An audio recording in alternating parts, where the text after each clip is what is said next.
I'm the chair of the Department of Communication Studies and also director of the NAM Center for Korean Studies. So this talk is part of NAM Center's colloquium series and also Communication Studies speaker series. So we jointly sponsor the event. This is great. I have a two worlds, department and center, and two worlds are joined today. So it's really great occasion for me personally. I'm so honored that we have Professor Eun-Ju Lee as a speaker today. Professor Lee now is at Stanford University as a visiting scholar. So she took red eye last night and arrived here today about 4 or 5 a.m.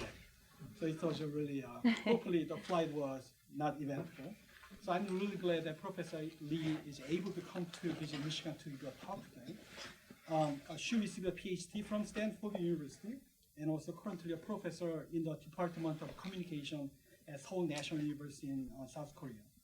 Professor Lee is one of the most respected, outstanding scholars in the world in the areas of human-computer interaction, computer-mediated communication, and technology and politics. She published so many papers and interesting research.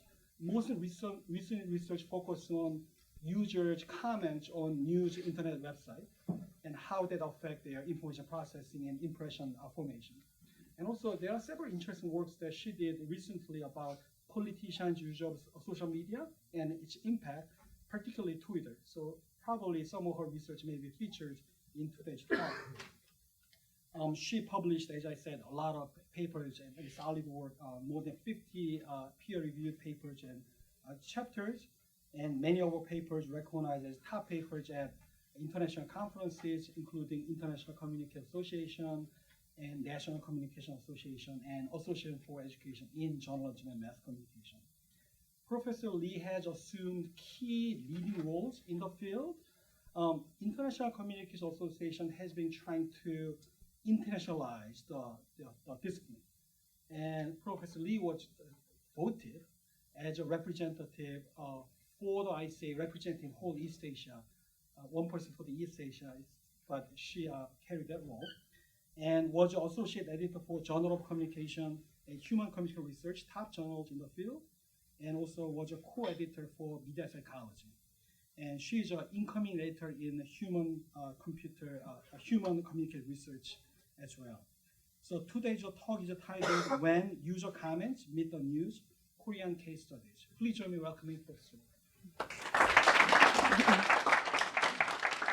Okay, thank you very much for the nice introduction. I didn't know that I was that great.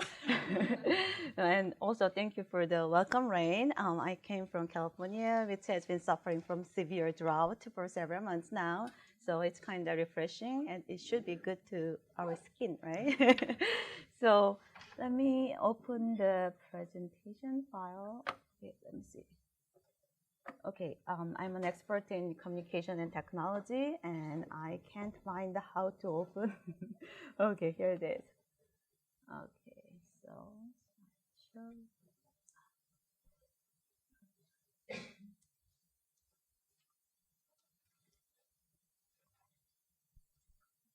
okay, good, great. Today I'm going to talk about user comments on internet news websites, and user comments have been a very integral part of online journalism in South Korea. And even though I have used the Korean samples and also Korean news websites as my data, still I think the findings and the implications that I try to derive from my studies might be equally applicable to other cultural contexts as well. So even though I'm going to introduce my studies based on the Korean samples, still I think it might be beneficial for you to think about, okay, how else these things can be studied in other societies, and also the potential similarities and differences. And if you can think of anything that may or may not apply to a different cultural context in a unique way, then that can be a great sort of food for thought for me too.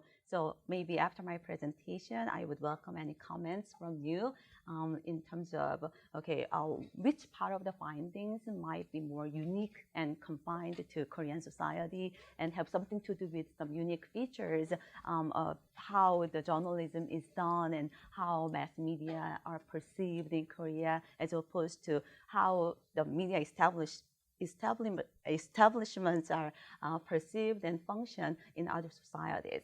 Okay. So these are some sort of descriptive statistics about how popular user comments are in South Korea.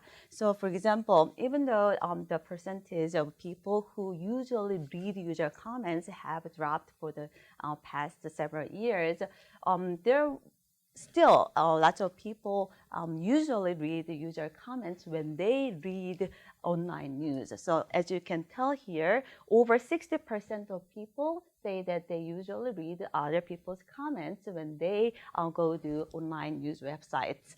And you can see that there's not much difference between men and women in terms of how often they use or how typically they use others' comments. But interestingly here, you see a significant drop. So not very many people actually write the comments on the news websites. And what is even more interesting is the gender difference here.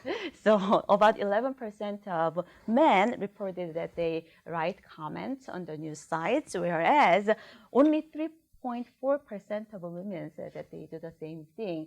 So this actually reminds me of a man who kept interrupting a female in a debate, but it seems like men are really eager to express themselves rather than listen, right? So these shows some interesting facts because it implies that even though people constantly and typically read other people's comments on the news websites, those opinions are not necessarily representative of the entire public or diagnostic of the general opinion climate. So that's something that we can sort of keep in mind from the data. And also, if you look at more closely, who those commenters are, who are those people who leave comments on the news websites? See, there is a huge gender gap, 80% versus 20%. And these are the age distribution. And of course, the number of articles is only about 180. And they were able to sort of analyze these gender and age makeup of those commenter groups because in order to leave comments on these news websites, people have to log in. So the login information, which contains gender and age, of course, it's possible that they might have lied, right? But still, we actually take it sort of for granted that they truthfully provided their personal information. But anyways, so in terms of age, it's relatively evenly distributed, even though those in the 30s and 40s are most active in writing their comments. And using different samples and greater sample size, well, similar patterns can be found so that men are much more dominant than women in comment writing. And these are the different sort of news sections. And still, even though there are some variations such that here, gender gap is a little reduced. So depending on the topics, the society is kind of equivalent to domestic in the categorization of news in the U.S. newspapers.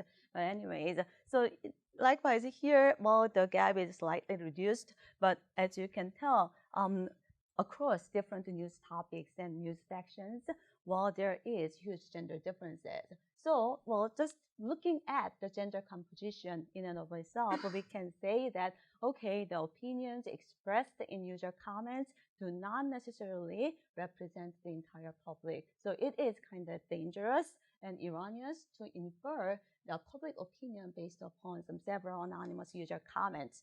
So at some level, we all seem to understand and be aware that, well, user comments are not necessarily diagnostic of the opinion climate, but even so, it seems like people rely on user comments to infer what other people generally think about the current affairs and events, etc. So in the first study, that I actually looked at the very basic questions.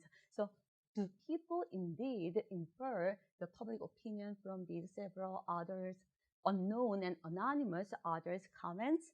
And in doing so, I also wanted to sort of see, okay, how the traditional theories about mass communication may or may not apply to this new online journalism environment. That is, one of the well-known mass communication theory in terms of especially the indirect effect of mass media is something called the IPI model, the influence of presumed media influence model. I don't know how many of you are familiar with that model, but it basically postulates that the media has an indirect influence on people's attitudes and behaviors because people presume that the media have some significant influence on others.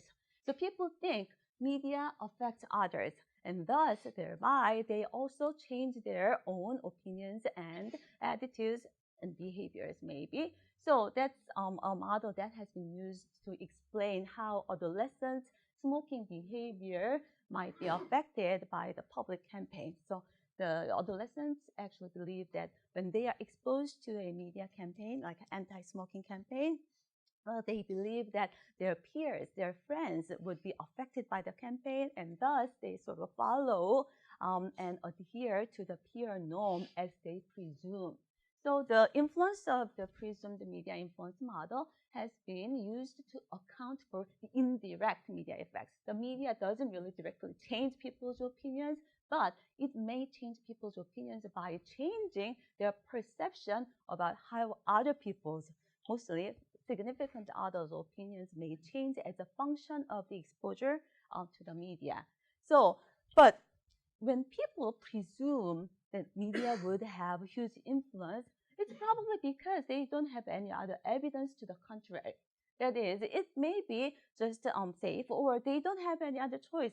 Of course, they can blindly say that the media would not have effect, but we all know that there is something called the third person effect, right? So they believe that the media would have a greater influence on others than on themselves. So it seems like there is a very deep rooted belief that people tend to assume that the media has really grandiose influence on people's perceptions and opinions and attitudes, etc.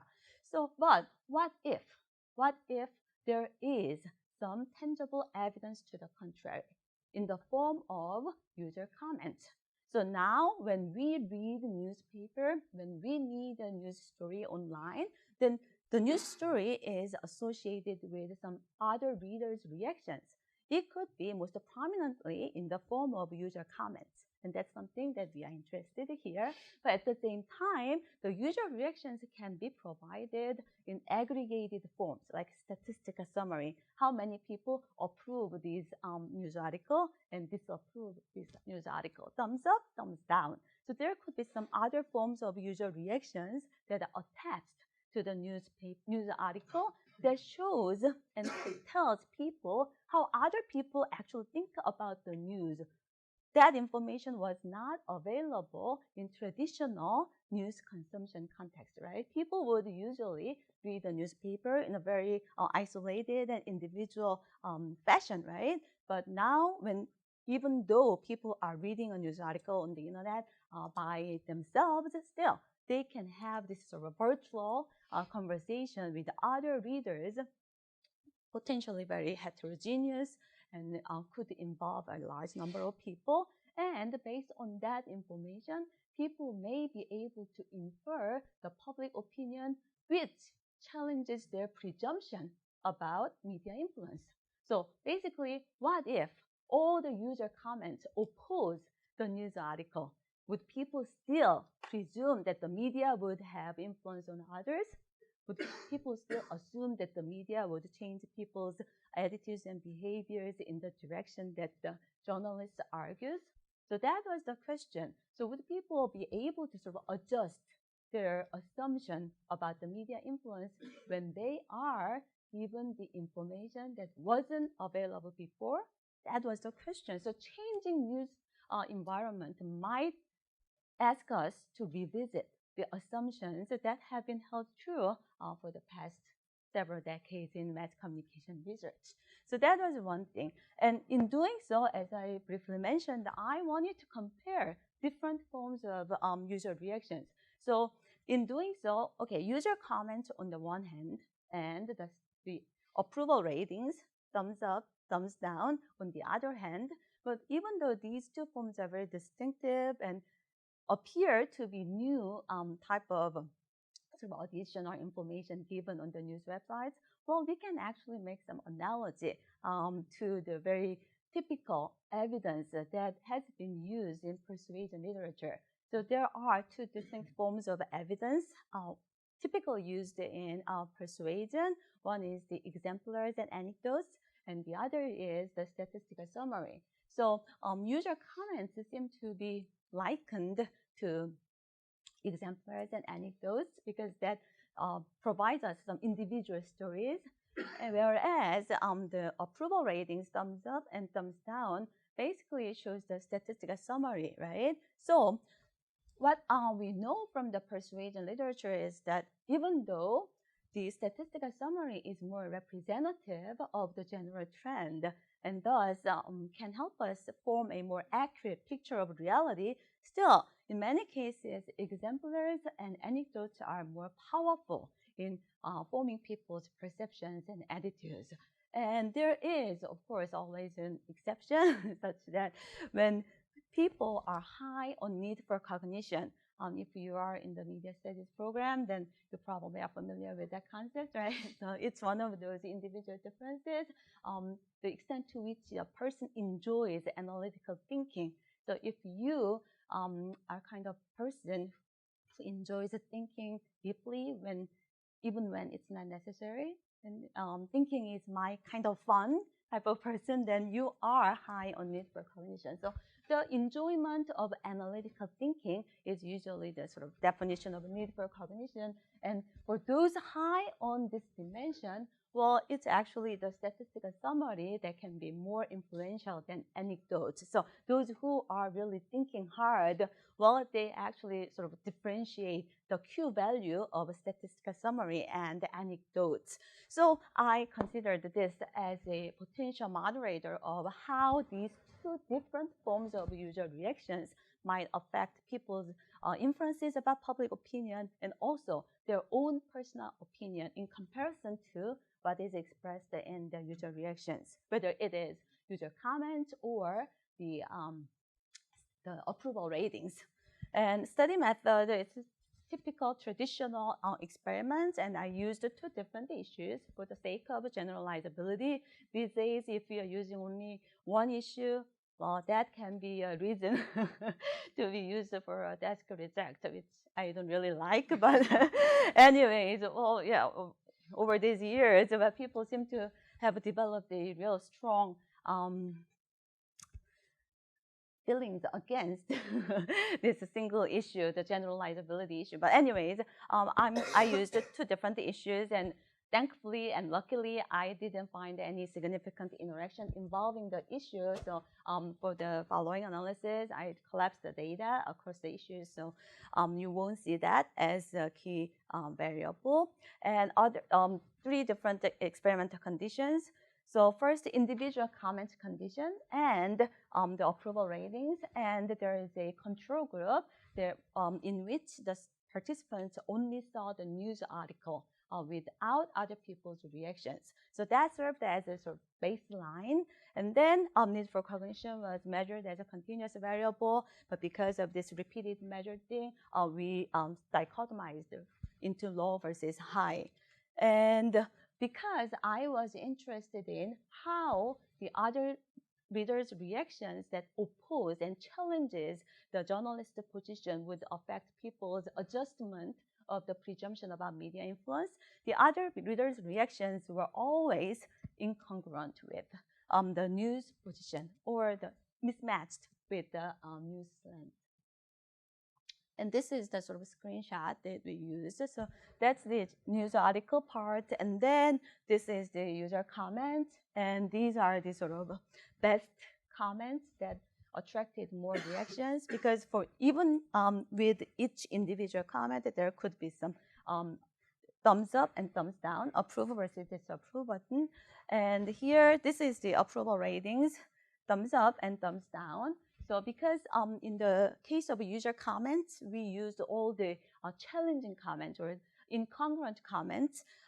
In the approval ratings condition, we used more disapproval than approval, and the ratio is the same. So we used, I have to think, okay, we used like 6 challenging or disapproving reactions, comments, and 1 approving comment, and the ratio remained the same for the approval ratings, but we multiplied with a certain number for 2 conditions. And here are the findings mainly. So this is a little tricky, but because we just measured, okay, so what do you think the general public would think of this issue? Strongly agree, strongly disagree, right? So the higher number means greater congruency with the news article. So that means that the lower number means greater agreement with the user comments, user reaction, because they were always mismatched, remember? 자. Oh, okay, I just spoke Korean. So usually this is a baseline, and you can see that, well, there is no difference. Basically, the circle represents high need for cognition individuals, and the triangle represents the low need for cognition people, those who hate thinking, right? Those who do not enjoy analytical thinking. So these two, if you compare these 2 conditions, well, both high need for cognition people and low need for cognition people did not show any significant differences between these 2. That means, statistical summary, the approval ratings did not really affect people's perception about public opinion. But when user reactions were presented in the individual comments form, see, you can tell the significant drop. That means that people indeed used user comments to make inferences about the general public opinion, even though we showed only like 6, 7 user comments. And here, we directly asked people to estimate how much influence do you think this news article would have on the public. So instead of, okay, what do you think the public would think of this issue? Here, we forced people to estimate the media influence, which has to do with the test of the influence of the media influence model, the presumed media influence model. And here, interestingly, if you follow the triangle, you don't see any difference across the conditions. That means that the low need for cognition people did not show any differentiation. So whether they saw the disapproval ratings or disapproving comments, they did not really change how much this news article influences the public opinion. But those higher on need for cognition, they actually adjusted their estimate of media influence in light of the statistical summary, but not the user comments. So only when they were exposed to the high disapproval ratings, they actually adjusted their presumption about media influence, saying that, oh, given this high approval ratings, even though they didn't really say it, the data show that, well, given this high disapproval ratings, well, this news report has less influence on the public opinion. So that's what this picture actually shows. There was no difference between these 2. So user comments, even among the high need for cognition individuals, did not have any influence on people's presumption about media influence. Okay, how about personal opinion? Do people change their own opinions in light of how others think? So that's the final thing. And here, the finding is kind of reversed in the sense that the high need for cognition individual didn't show any significant effect of the experimental manipulation. So seeing other people disapproving in terms of comments or in terms of the disapproval ratings did not affect their own opinion about the focal issue. But low need for cognition individuals were more likely to change their opinion when they saw that several other people actually disliked or disapproved the news. So they were more likely or more susceptible to the peer influence, even though the comments were representing potentially very atypical and potentially extreme others that are totally different from who they are, right? But interestingly, statistical summary, seeing many other people disapproving did not affect their opinion. So comments seem to have much stronger effects, at least among the low need for cognition individuals. Okay, so if you think about the applicability of API model, well, at least or at most among the high need for cognition individuals, when they are forced to estimate the media influence, they seem to take into account the disapproval rating so that they lowered their estimate of media influence when they saw many other people disapproving what the newspaper says. But it was only among those high need for cognition individuals. But still, that's something that we have to think about. And also, when you examine the influence of some technological affordances, like the provision of the user comments that was studied in this research, well, this was done about 7 years ago, this particular study. And as people get used to these comments and these approval ratings, things might change as well. I think that's something that we need to pay attention. The time factor, I think, has become more important when we study communication technology. Because, for example, here, the reason for why the comments had greater influence as compared to statistical summary, even though statistical summary is relatively more representative of the general public because it entails simply more people, right? Representing more people's opinions rather than 6 or 7 individuals.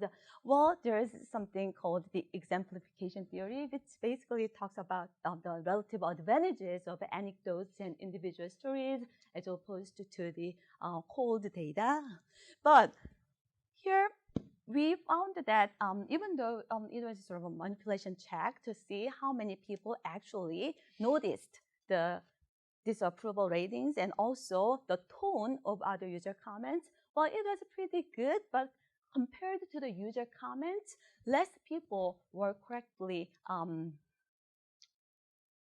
remembering the approval ratings.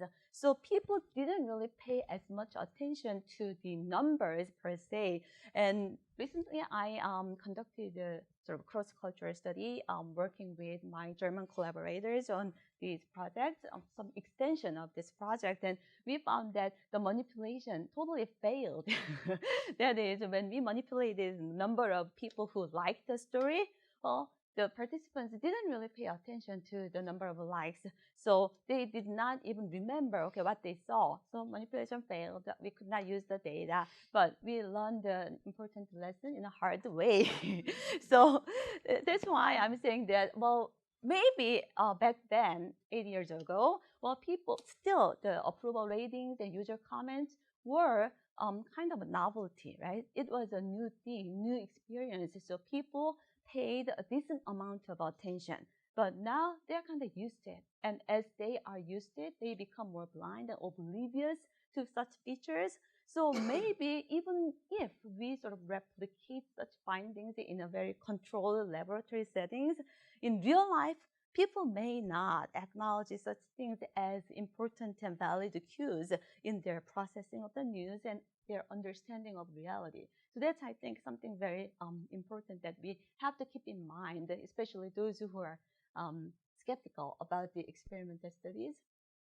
Okay, so including the previous study, there are lots of, since then, there are lots of studies that have studied the comments effect. And most of those studies are actually focused on perceived public opinion and also people's personal opinion. Basically, they are interested in, is there any sort of the silence of, the spiral of the silence effect, right? So are you familiar with the spiral of the silence model? Okay. This is exactly the spiral of silence. So if you think you are among the minority who does not know the spiral of the silence theory, you wouldn't say yes, right? And thinking that, well, perhaps the majority of these people do not know the spiral of silence theory, but because you think you are in the minority, you wouldn't say you don't know it, and thus you believe that, well, everyone knows it, right? So that's the spiral of silence theory. People who potentially, erroneously believe they are among the minority would not speak up in a public space.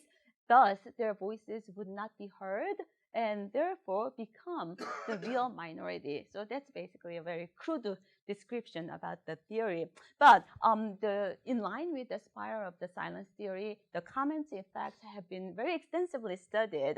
But how about people's processing of the news itself, the perception of the news itself? Because if we simply focus on the effects of the comments on people's perception of public opinion and also their personal opinion, well, that may sort of decontextualize the effects because comments are attached to the news article. So that may serve as a particular context that influences the processing and the understanding and the interpretation of the news itself.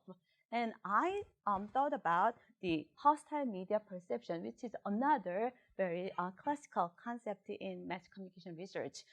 This it refers to people's tendency to believe that the media coverage, news coverage is biased against their own opinion or hostile to their own opinion and favorable to their opponent's opinion. So even a very balanced and also neutral news coverage will be perceived as biased by people who are usually highly involved in the issue. So high ego involvement actually is considered as a prerequisite for this hostile media perception to take place. But this is an example, very well known and well documented example of the biased perception of the news media and news report. And here I wanted to see, okay, on the one hand, there wasn't a very satisfactory explanation for why such biased perception takes place. So lots of studies have repeatedly and consistently documented the presence of or the occurrence of hostile media perception, but no satisfactory explanation was provided as to why that kind of biased perception happens.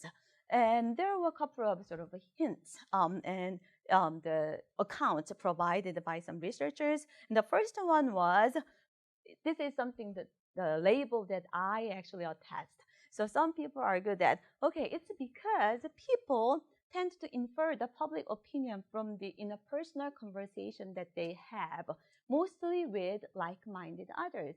So if you think about who you usually talk with, especially when it concerns some controversial public issues, it's most likely that like-minded others, like your family members or your friends, because you tend to avoid any sort of dangerous discussion in which you expect some arguments or disagreements, right? So interpersonal communication with like-minded others sets the tone. It becomes an anchor against which a news report is evaluated. So everyone else seems to agree with me, and then the news media doesn't agree with me. Then that means that the news media is biased against me and favorable toward my opponent.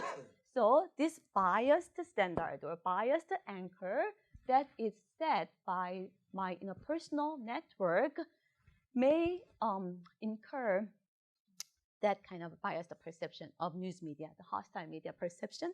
And another totally opposite sort of explanation, even though these researchers did not really compare and contrast these two different explanations, what I found was that this was proposed by Gunther, who is a very prominent figure in the hostile media perception and also the influence of the presumed media influence model, suggested that, well, it may be the defensive processing. That is, when people are highly involved in an issue, well, they actually are very concerned about the media's negative influence on others. That means here, negative means that the media swaying people toward the opponent's argument, right? So media making people more hostile toward me or us.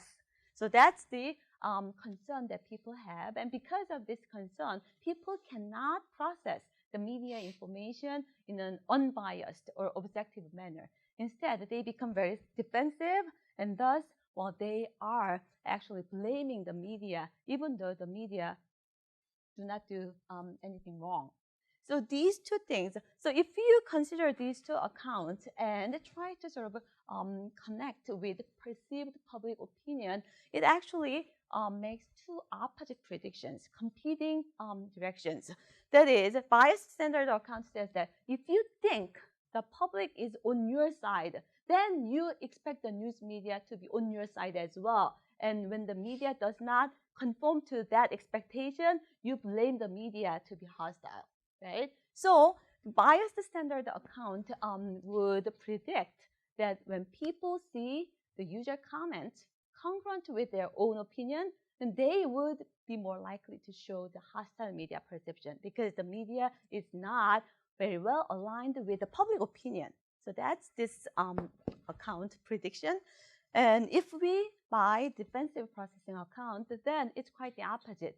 People would become more defensive when they see other people disagree with me, right? So the negative influence of media that people are worried about here has become a reality. So when they confront the negative or incongruent user comments, they would think that, oh, the public is on the other side, and they would perceive the media to be more hostile to themselves too, because they become more defensive. Oh, I'm in the minority. So they can be more defensive and thus process the news information in a biased manner. So that is the sort of opposite predictions that we can derive from these two potential explanations. And there is another possibility which has nothing to do with the perception of the public opinion.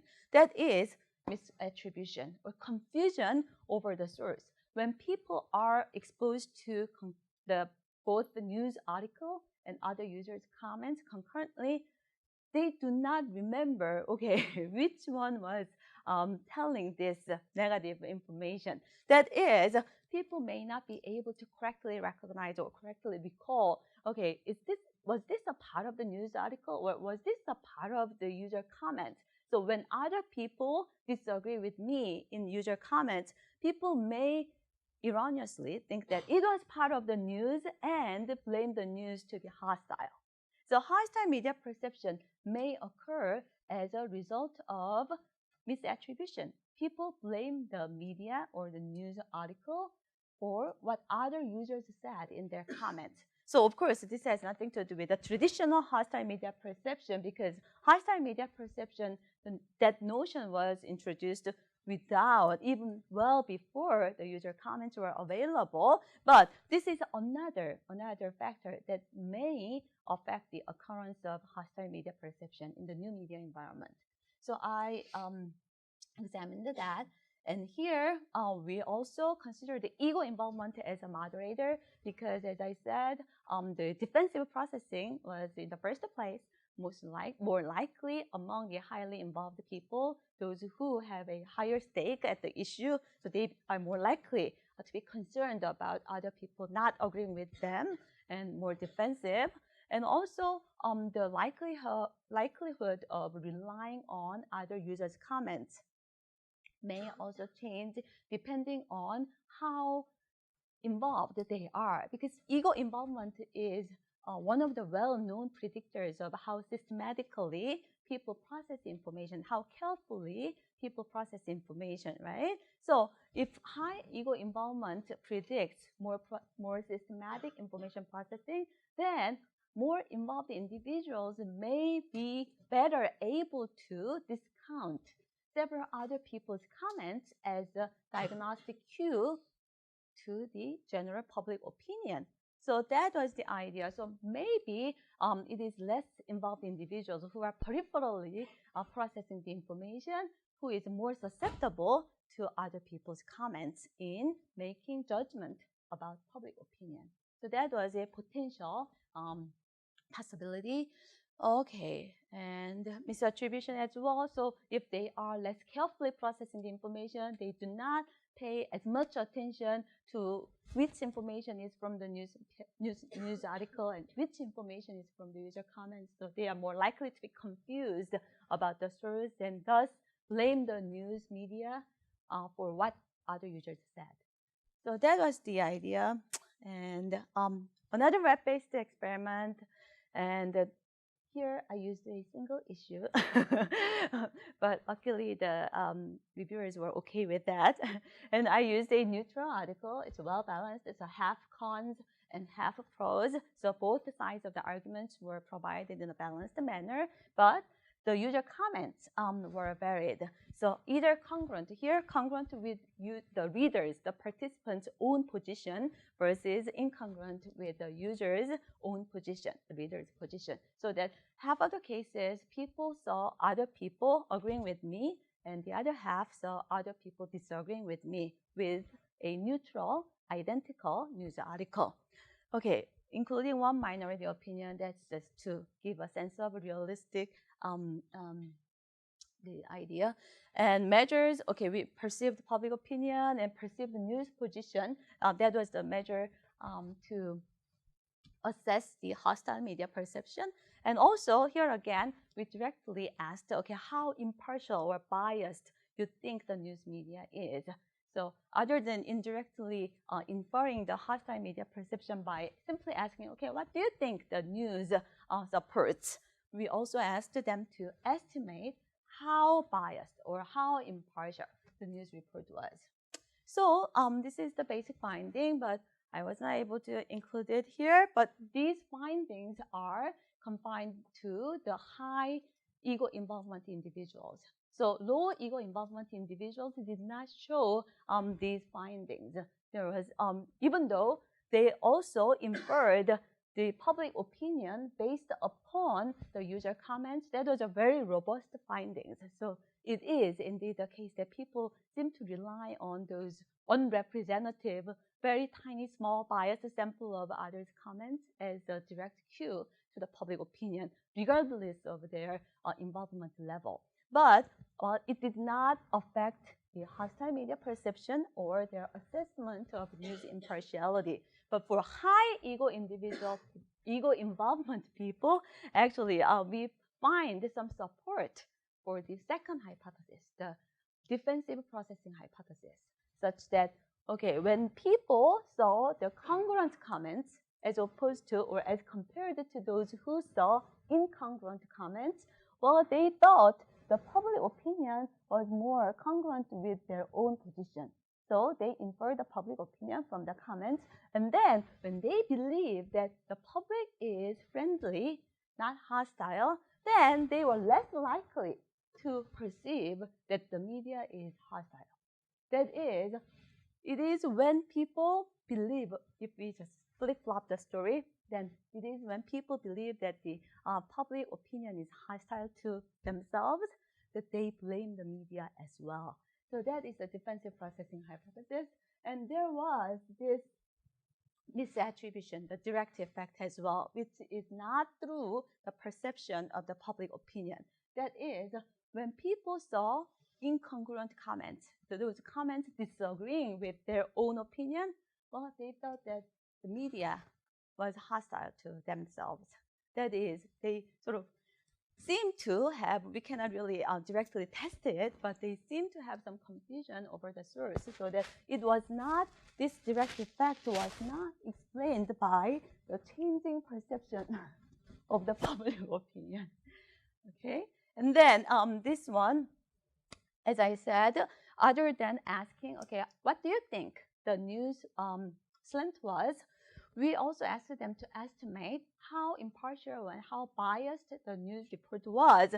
And then the same thing. The reason why the sign is the opposite is because above here it's how hostile the media was, and here how impartial. This is a positive thing. How balanced, how neutral it was. So basically, when people are concerned about negative public opinion because they saw several others disagreeing with them, they blame the media, that the media is biased and hostile to them. Okay, so basically we can tell that people does seem to rely on others' comments to infer the public opinion.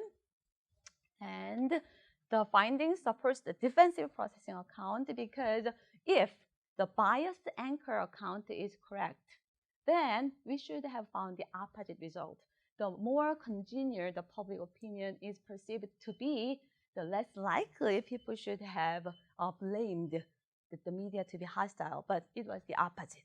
And the direct effect suggests the operation of misattribution, but it's also possible that it's not just a simple heuristic misattribution, confusion over the source, but it could be some biased systematic processing so that when people were exposed to the incongruent, disagreeing comments, they might pay greater attention to those arguments in the news article and thus remember better those portions, ignoring the other side of the story included in the news article. So there are some possibilities that might account for the same findings, which was not directly measured in the study. But what we know is that when people are exposed to the incongruent as opposed to congruent to other comments, well, people were more likely to blame the media, which has nothing to do with the public opinion perception. So there were both these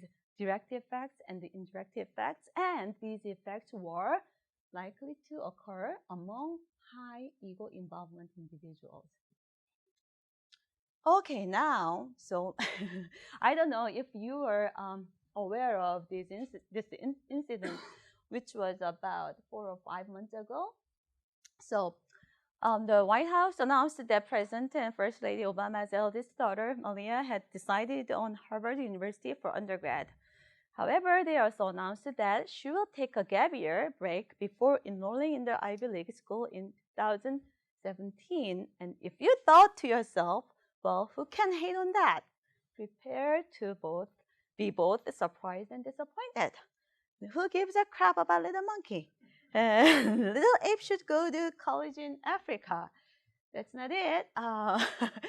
So GPA and test scores can only be used to evaluate white, Asian, Indian people. All others are accepted if they can fill out the application. Even worse, I wonder if she applied as a Muslim or a foreign student or just and then hopefully she gets cancer/AIDS or one of those colored diseases. And there are other more. And were you aware of this incident? Did you read the news article about this? Yeah. So after this influx of racist slurs, the Fox News site actually had to shut down and disable the user comment section on that particular news article. And so this was actually an issue, and this is just a shameless self-promotion to add some credibility to my presentation. So, well, if you are not highly involved in this presentation, and if you are peripherally processing my presentation, then this would be a strong enough cue to bias your evaluation of the whole thing. But anyways, so these hate speeches and also prejudiced comments, either racist or misogynic comments. And one other thing in Korea, which was very common, is the regional prejudice. So there is this southern eastern part of Korea and a southeastern part of the Korea and southwestern part of the Korea. In these two regions have a long history of mutual animosity and hatred against each other.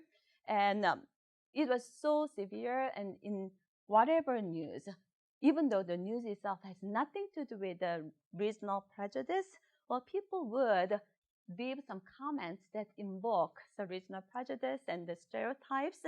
And that was so severe that the National Election Commission actually passed a law penalizing any kinds of comments that invoke some regional prejudice recently, because that has become a very serious social issue in Korea. So I was, because civility and incivility of the user comments had become a very serious issue of the societal concern, not only in Korea, but in other countries. And that's why there was such a debate on, and also many news organizations that actually had to disable the comment sections altogether as a potential solution, because they could not think of any better way or any other way to sort of guide the people in a more constructive and democratic processes.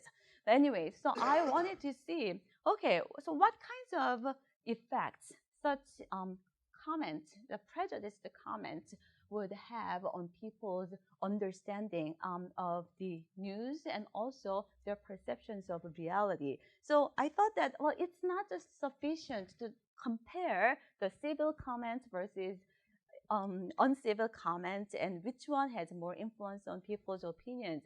Because most likely, if we simply measure the conscious agreement with the comments or the ideas expressed in the comments, well, there's something like a social desirability issue.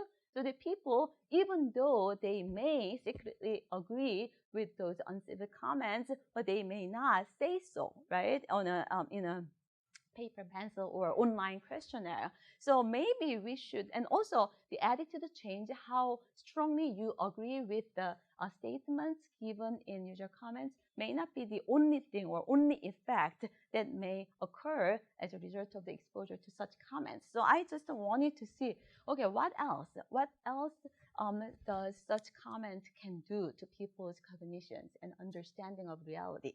So here, we focused on prejudiced comments as a potential prime. So you probably am familiar with priming effects, right? And the priming refers to the sort of general psychological process that refers to the exposure to a stimuli activating some related mental constructs such that it affects the subsequent judgments and behaviors and so on. And it may occur subconsciously, so people are not always aware of the operation of the priming effect. And also, at the same time, it can be controlled such that even if some particular constructs are activated in people's mind, they may find such activation to be irrelevant at the judgment task, right? So these are, the priming can occur or may not occur as a result of the exposure to prejudiced comments. And another interesting possibility is that, okay, I just mentioned that people are still able to control this activation of primed constructs so that it would not affect the subsequent judgment. And what if that controlling process is made easier by seeing another person or other commenters who are more reasonable and who are more civilized refute the prejudiced comment? So you don't have to counter-argue on your own. When you see such an unreasonable and hatred-filled comment, and then another person explicitly and directly comes back at the person and refutes how unreasonable and unethical and nonsensical such comments are, would that undo the effect of the prejudiced comment? What do you think? Okay, never thought about it, right? And then there is almost always some individual differences that seems to play a role in modulating people's responses to the exposure to the same stimuli. So who's more susceptible to the priming effect? And it also has to do with the nature of the stimuli here, so that we thought that maybe those who attach greater importance to their regional self-identity, those who think where they were born and raised to be very important, may be more sensitive and responsive to the comments that invoke regionalism. Not because they endorse the regionalism expressed, but because to them, reason is a very important and significant and meaningful category by which they can organize the world, by which they can interpret the world, and so on. So we measured the regional self-identity as a sort of proxy measure of a chronic accessibility of the reason as an important construct, and how that resonates with the stimuli that invoke regional prejudice.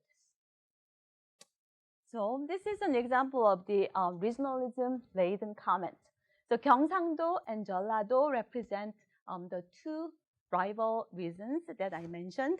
경상도 and 전라도, again, laugh out loud, LOL. Why am I not surprised? They are a creepy sort, an area of pathetic SOBs. So here, the news article itself had nothing to do with regionalism. Actually, it was a very typical crime news. So there was a murder. That was it. It was a straight news story, the typical crime news that you can see anywhere, and it has no special mention of the reason. It is written in a very straightforward manner, 5W and 1H, right? So when, where, who, what, why, and how, right? So straightforward crime news article. And then on that news article, some people would blame the residents of that region entirely, saying that, well, they are those kinds of people who would kill others easily. So they blame the entire region or those residents entirely, categorically, for the crime that had happened. So if you think about it, it's totally unreasonable. But you just saw some of the racist comments, right? They're talking about the stealing the plates and the furniture from the White House. You didn't remember? But anyways, okay, you don't have to study those comments. But I really hope 경상도, 전라도 people don't try to worm their way into Seoul, because they really shouldn't. Just stay where you are and don't cause any problems for the rest of us. So in one condition, they saw the 경상도 version. In the other condition, they saw the 전라도 version. So that was a replication factor, so that we can test if some particular stereotypes that people actually had even before the exposure to the study materials would not affect the findings. So that was a replication factor, and we, again, did not find a significant interaction. So it was not any sort of preconceptions people had about either of these reasons that affected the findings here. But anyways, so the regional self-identity was considered as a moderator that might facilitate people's responses or sensitivity towards the experimental stimuli that invoke the regionalism. And we looked at three different dependent variables, three different outcomes. The first one was perceived crime prevalence. So you saw a crime news article, and you saw someone saying that, oh, those people living in that area are really crime prone. They are kind of sort of people who would kill each other so easily, randomly. And then afterward, after reading another news article, and they were asked in a question that was ostensibly unrelated to this study, asked, okay, these are the 5 largest cities in Korea, and try to rank order these cities in terms of the crime rates. And we presented 5 different crimes. So not just for the murder that was featured in the focal news article, we included also rape and what else? Robbery and other things. And then we wanted to see if those crime estimates actually sort of showed some spreading activation, which is a very general principle of a priming effect. So the effect is not really limited to the particular specific type of crime that was shown in the news article, but something else, more generalized perception about, oh, that area is more crime prone. We wanted to test it, and also we wanted to see if reading such comments would make people really attend to the location information, not only in the focal article, but in the subsequent article that is not related to the previous one. So when you see these users' comments that mention the reason as a potential explanation for why such crime had happened, well, would people pay more attention to the location in a subsequent article that they get to read? That was an interesting question. That's another reason becoming very prominent and salient in one's mind. And here again, attribution. So the news article said nothing about regional prejudice. And even so, when people saw some others' comments that mentioned the regional prejudice, they might blame the news media for the persistence of regional prejudice in the society. So that's another example of misattribution. So basically, this is the study design. The participants were randomly assigned to one of these three conditions.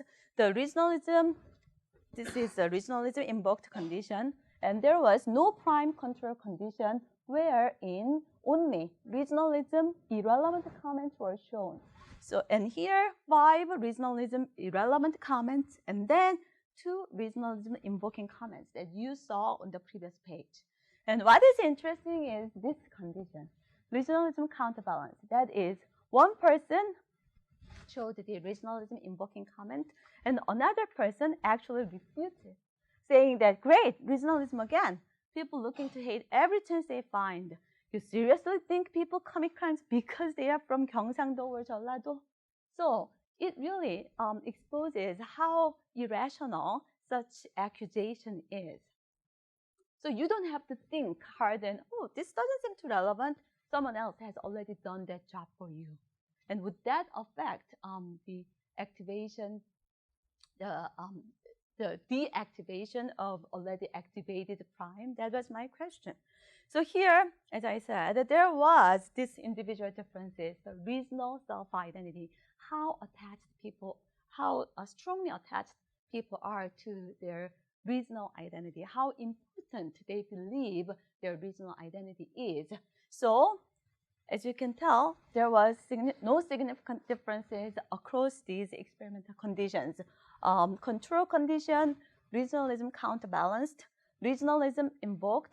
Across these 3 conditions, well, among those who do not really think their regional self-identity to be important, well, it didn't affect their crime estimates, how frequently these 5 different types of crimes occur in the focal region. Well, there was no effect. But among those high regional self-identity individuals, those who put a greater emphasis on their regional self-identity, well, there was a significant difference across conditions such that in the control group, well, they did not really rate the crime estimate high in the focal featured area. But when they were exposed to 2 regionalism invoking comments, well, their crime estimate for that focal region actually skyrocketed, right? You see the significant increase here. And what is even more interesting is that even when that regionalism invoking comment was refuted by someone else, actually this condition was still greater than the control condition. So, of course, this reduction is significant, but still it's worse than not seeing any regionalism invoking comments, even though it was countered and refuted by someone else. At least among those who believe their regional self-identity is a very significant part of their self-identity. So that was it. And think about the recall of the location information, not only the focal article, but also the second subsequent article. You see that here, regionalism invoked and regionalism counterbalanced. These 2 conditions didn't show any difference. And these 2 conditions was significantly higher than the control group. So when you saw other people talking about regionalism, even when it was counterbalanced, still people pay greater attention to where something happened in the subsequent article that they are reading. So it really draws and directs people's attention to a particular aspect of the news article. So that's the effect on news processing. And here again, the misattribution. So in a sense, the journalists are really, they would find this really unfair, right? They said nothing about regional prejudice, right? And even so, simply because someone just came by and left a comment invoking regionalism, these news media are blamed for the persistence of regional prejudice in Korean society. So that was an interesting thing. So I have introduced several studies that I conducted about how user comments affect people's processing of the news and their perceptions of reality and also their own personal opinion about current affairs. But there are some other issues that need to be investigated that seem to be interesting. And how am I doing on time? Okay, that's fine. Yeah. Okay. So, for example, in these studies, as you can tell, I focused on the effects of the exposure to news comment, right? But how about writing comments? Who writes those comments? We saw that only less than 10% of people ever left a comment on a news website. And there was a huge gender differences as well, right? But who are those people other than such demographic profiles? Who are those people who are more prone to and likely to leave comments in reality, right? And also, in these studies, I focused on the effects on readers. How about effects on writers themselves? Because there are growing interest in understanding the effects of communication on message sender rather than message receiver. And here again, likewise, we can think about those who leave comments might experience some changes as a result of such expressive behaviors. And one most likely consequence I can think of, or some moderator I can think of, is what kind of feedback they might have received after leaving some comment, right? It's an interactive process. So it's not like you leave comment and leave, right? Instead, after writing a comment, it's most likely that you would come back and check what other people have said about your comment, right? So what kind of comment your comment induced might affect the changes, cognitive changes or affective changes that you might experience as a result of writing comments. So that's one area that has been understudied. And also, this is a very critical question, I think. So we have examined the effects of user comments as if user comments are so unique and so special, right? Are they really? So for example, manipulating the quality of user comments, right? The high quality, low quality, or civil or uncivil, right? User comments and compare their effects. Of course, we can find some differences and some effects, but is there anything unique? Or such effects can be also found by manipulating other forms of text. So what's so special about user comments? Or are there anything really special about user comments? And one thing that I can think of is the lack of gatekeeping.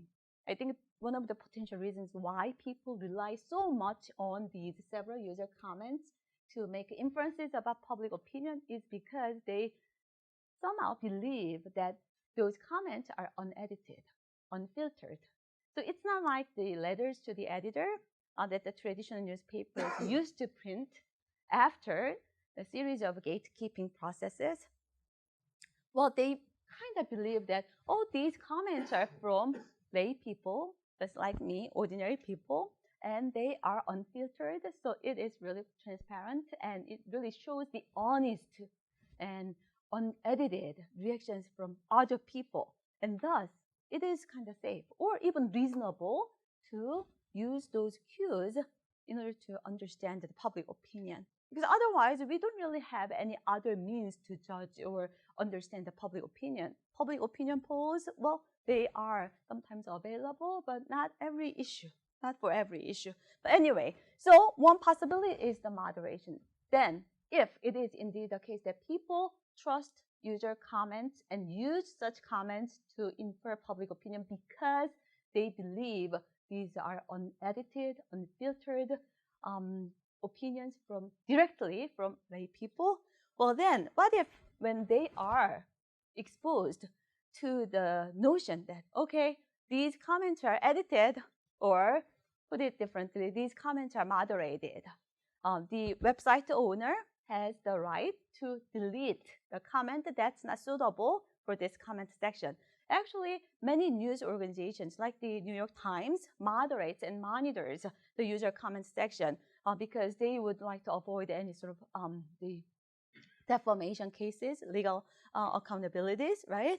So in fact, lots of news organizations actually have a team of monitors who would sort of censor in a rather unexplicit way the user comments posted online, but it is not always very salient.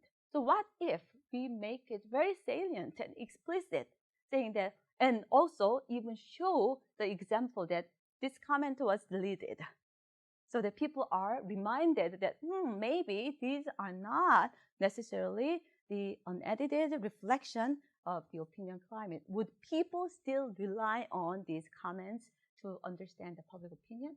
So that was one topic that we can think of.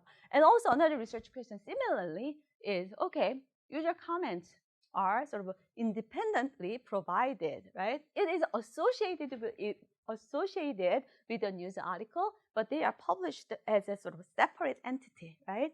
But what if those same comments are included in a news text as direct quotes? Someone with user ID blah blah said this. Someone with user ID blah blah said others.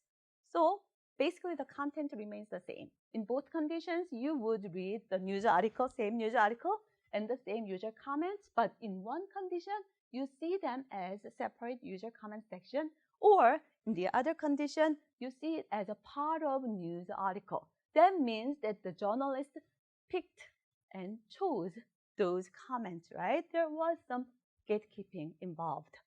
Would people respond differently to those other comments? So that was an interesting thing. And I'm actually collecting the data next week. So if you would like to know the results, then invite me next year. So when do user comments matter? So even though I have shown you some of the interesting findings documenting the effects of user comments, well, user comments are not universal nor uniform, right? We have already seen some of the individual differences that serve as sort of contingent conditions for the effects of user comments. And we can think about some other potential aspects which will help us better understand the underlying mechanisms as well. So it's not just about clarifying the boundary condition so that, okay, among these people, user comments work. Among others, user comments do not work. That's one of the one way in which we can sort of refine the theory and better our understanding. But other than that, we can actually think about, okay, why such things occur by carefully examining the individual differences and how that relates to the underlying processes. So now that you are extremely bored and tired, no, I'm going to stop here.